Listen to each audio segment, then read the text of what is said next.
And we're not done with the vice president yet. Cut 1G. This was the vice president also today. Roll that. Is agreeing to voter ID one of those compromises that you'd support?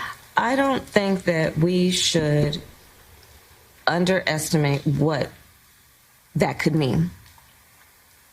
Because in some people's mind, that means, well, you're going to have to Xerox or photocopy your ID to send it in to prove you are who you are. Well, there are a whole lot of people, especially people who live in rural communities, who don't. There's no Kinkos, there's no Office Max near them. People have to understand that when we're talking about voter ID laws, be clear about who you have in mind and what would be required of them to prove who they are. What? Of course, people have to prove who they are, but not in a way that makes it almost impossible for them to prove who they are. Yeah. So photocopying and finding a Kinko. So let's remember who we're talking about here. That's the vice president of the United States. So now, just as a quick follow-up to that, my new favorite representative is Representative Bryan Steil. He has some thoughts about what the vice president just said. Roll that, G.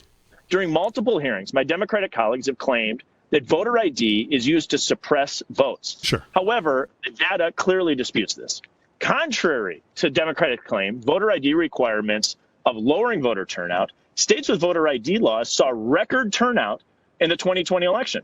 And I thought I would take this opportunity during a remote hearing to take everyone on the committee to rural America. Sure. While I haven't found a Kinko's, the Vice President of the United States may be very interested to learn that I can confirm folks in rural Wisconsin and rural communities across the United States have running water, have electricity, and I found this new invention that I don't think was there when Vice President Biden first ran for Senate, but is available now here in rural America, and it's called a camera phone. It's amazing. It has a camera and a phone, and it can actually take a photo of an ID and can be submitted electronically. Shocking, I know. Now, it may not have come to San Francisco, so Vice President Kamala Harris may not be as familiar, but I encourage everyone to check out these new camera phones that can be used to provide enhanced integrity in our elections for people voting by mail remotely in rural America.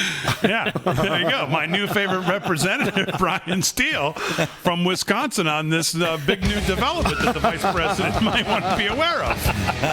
It's called a damn camera phone.